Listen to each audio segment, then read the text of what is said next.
जय हिंद दोस्तों। SSB interview की जब तैयारी करते हो तो मन में बहुत सारे सवाल होते हैं और सवाल इस बात को लेकर के होते हैं कि जो टॉपिक्स हमें प्रिपेयर करना है उन टॉपिक्स में प्रायोरिटी वाइज किन टॉपिक्स को पहले प्रिपेयर कर लिया जाए।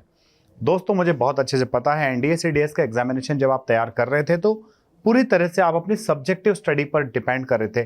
पूरा फोकस आपका आपकी सब्जेक्टिव स्टडी पर था। अब जब आप एसएसबी की तैयारी करने लगे हो तो बहुत कुछ तैयार करना है और ये तैयारी के लिए टाइम आपके पास लिमिटेड है।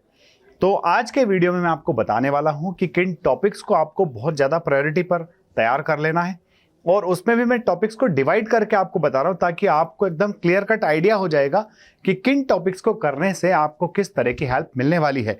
तो आइए स्टार्ट करते हैं वीडियो को। और इस वीडियो में सबसे पहले आपको बताता हूं कि मैंने टॉपिक्स को किन 4 ग्रुप्स में डिवाइड किया है। तो सबसे पहले हम बात करने वाले हैं इंडिया की नेबरिंग कंट्रीज को लेकर के कि इंडिया के नेबरिंग कंट्रीज में किन कंट्रीज से हमारे कैसे रिलेशन है, किन किन कंट्रीज को लेकर के हमें किन पॉइंट्स को फोकस करके पढ़ाई करना है।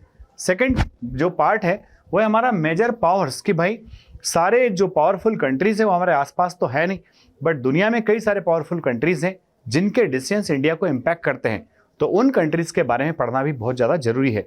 साथ ही बात करेंगे हम रीजनल और ग्लोबल ग्रुपिंग्स की। डिफरेंट ग्रुप्स का इंडिया भी मेंबर है, उन ग्रुपिंग्स के थ्रू इंडिया कहाँ किस तरह का इम्पैक्ट डाल सकता है और उन ग्रुप्स के डिसीजंस किस तरह से जियोपॉलिटिक्स को डिजाइन करते हैं। एंड लास्ट में हम फोकस करते हैं इमर्जिंग फोकस रीजंस पर कि भाई दुनिया का फोकस आजकल किन रीजंस के ऊपर है।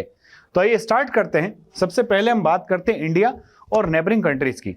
तो दोस्तों इंडिया और नेबरिंग कंट्रीज में सबसे पहला जो नाम आता है वो पाकिस्तान का ही आता है कि भाई पाकिस्तान को लेकर के क्रॉस बॉर्डर टेररिज्म आपको अच्छे से पढ़ना है, लाइन ऑफ कंट्रोल के इशू को आपको पढ़ना है, ट्रेड सस्पेंशन हमने कर रखा है उस ट्रेड सस्पेंशन पर हमें ध्यानपूर्वक स्टडी करना है।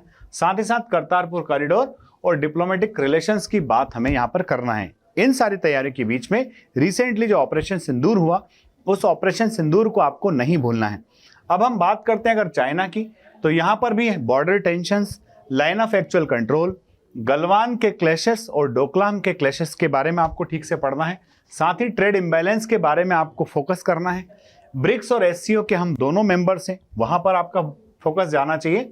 और रीसेंट मिलिट्री टास्क जिसके बाद में डेप्सोक और डेमचोंग में जो है मिलिट्री का डिसएंगेजमेंट हुआ है, जहां पर काफी टाइम तक लगभग 4.5 वर्षों तक दोनों देशों की मिलिट्री आमने सामने रही थी। अब थर्ड कंट्री जो आता है वो है नेपाल। तो नेपाल के साथ में जब हम बात करेंगे हिस्ट्री कल्चर सब कुछ बोलने के बाद में फिर आपको ध्यान देना है बॉर्डर डिस्प्यूट। यहाँ पर भी काला पानी, लिम्पियाधुरा और लिपुलेख, इन तीनों पॉइंट्स को लेकर के इंडिया नेपाल के बीच में कुछ टेंशन है तो वो आपको बात करना है। साथ ही cultural and people to people ties की बात करना है कि हमारे बीच में लगभग एक तरह से ओपन बॉर्डर ही है, तो वहाँ पर क्या किस तरह से फैसिलिटी है। और ट्रेड और कनेक्टिविटी की बात हमें नेपाल के बारे में ध्यानपूर्वक पढ़ना है।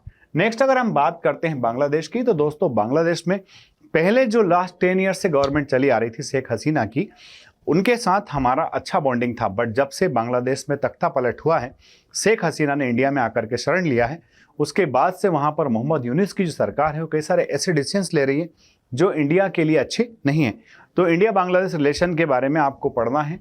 सबसे पहले तो वही पढ़ना है कि जब से वहाँ पर डेमोक्रेटिक गवर्नमेंट गई है उसके बाद से वहाँ के हालात किस तरह से बदले हैं और किस तरह से बांग्लादेश जो है अब चाइना और पाकिस्तान के साथ मिलता हुआ दिखाई दे रहा है। उसके बाद में तीस्ता वाटर शेयरिंग की बात आपको करना है। बॉर्डर मैनेजमेंट को लेकर के वहाँ पर कुछ चीज़ों को आपको डिस्कस करना है। इलीगल माइग्रेशन की एक बहुत बड़ी प्रॉब्लम है बांग्लादेश के साथ हमारी। साथ ही ट्रेड और कनेक्टिविटी और फ्रेंडशिप ट्रीटी के बारे में हमें बांग्लादेश को लेकर के पढ़ना है। इतना सब कुछ आप पढ़ोगे तो आपका लेक्चरेट जीडी सब कुछ अच्छा चला जाएगा। अब हम बात करते हैं इंडिया भूटान रिलेशन की। तो इंडिया भूटान रिलेशन में आप देखोगे कि हमारी स्ट्रांग बायलैटरल रिलेशंस हैं। हमारे फ्रेंडली कंट्रीज में सबसे बेस्ट, अगर हम वन ऑफ द बेस्ट अगर बोले तो भूटान हो सकता है। हाइड्रो पावर प्रोजेक्ट हमने वहाँ लगाए हैं। डोकलाम ट्राई जंक्शन में भूटान का भी बड़ा रोल था और अभी हमने कुछ ट्रेन कनेक्टिविटी इस तरह के प्रोजेक्ट्स बनाए हैं ताकि इंडिया भूटान डायरेक्टली ट्रेन से कनेक्ट हो जाएंगे, तो वहाँ पर भी हमको अच्छे से प्रिपरेशन करना है। अगर हम बात करें इंडिया श्रीलंका की, तो इंडिया श्रीलंका रिलेशन में आपको तमिल इशू वहाँ पर जो है उसके बारे में पढ़ना है। मैरीटाइम सिक्योरिटी की बात करना है क्योंकि बहुत टाइम ऐसा होता है कि हमारे फिशरमैन श्रीलंका एरिया में चले जाते हैं और वहाँ पर वो पकड़े जाते हैं।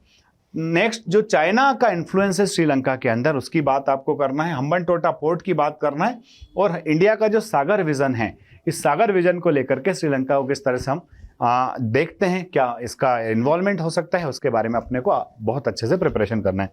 यहाँ पर नेक्स्ट बात हम करते हैं म्यांमार की। तो म्यांमार में भी हम लोग जानते हैं कि मिलिट्री कू हो रखा है, वहाँ से बहुत बड़ा इशू एक है रोहिंग्या इशू। तो म्यांमार की बात करोगे तो रोहिंग्या की बात तो आपको करना पड़ेगी। साथ ही वहाँ पर बॉर्डर सिक्योरिटी का एक बहुत बड़ा इशू है। इंडिया की एक्ट ईस्ट पॉलिसी में म्यांमार एक बहुत बड़ा रोल प्ले करता है। साथ ही कनेक्टिविटी प्रोजेक्ट जिसमें कलादान प्रोजेक्ट और IMT हाईवेज जो हैं, है ना, इंडिया म्यांमार थाईलैंड हाईवेज की जो बात होती है, इन हाईवेज के बारे में आपको बहुत अच्छी इंफॉर्मेशन गैदर करके जाना है। अगर आप इतना पढ़ करके जाते हैं तो डेफिनेटली इंडिया म्यांमार के बारे में आपके पास काफ़ी अच्छा नॉलेज हो जाएगा। अब हम बात करते हैं अफगानिस्तान की। तो इंडिया अफगानिस्तान, अभी हमने देखा कि तालिबान के जो फॉरेन मिनिस्टर थे उन्होंने इंडिया की रिसेंटली विजिट की, और उस विजिट के बाद में कई सारे नए जो है पॉलिटिकल डेवलपमेंट्स हुए हैं इंडिया और अफगानिस्तान के बीच में। तो हमें यहाँ पर इंडियाज़ ह्यूमैनिटेरियन एड जो होती है, हम जो मानवीय सहायता अफगानिस्तान को देते हैं उसकी बात कर रहे हैं। हमने वहाँ की पार्लियामेंट बनाई, उसकी बात कर रहे हैं। अफगानिस्तान पहुँचने के लिए हमने जो है चाबहार पोर्ट ईरान में बनाया है, वो सारी बातें करना है। इन सारी बातों के थ्रू आप जो है इंडिया अफगानिस्तान को बहुत अच्छे से डिज़ाइन कर सकते हो। साथ ही साथ रीजनल सिक्योरिटी में तालिबान के आने के बाद से अफगानिस्तान का क्या रोल रह गया है, ये सारी बातें आपको कवर करके चलना है। अगर आपने इतना कवर कर लिया तो डेफिनेटली आपका इंडिया और इसके नेबरिंग कंट्रीज के साथ में किस तरह के रिलेशंस हैं, वो रिलेशंस बहुत अच्छे से कवर हो जाएंगे। अगले वीडियो में मैं आपको बताऊंगा कि इंडिया और ग्लोबल पावर्स के बारे में आपको क्या क्या पढ़ना है। तब तक बने रहिए। जय हिंद, जय भारत।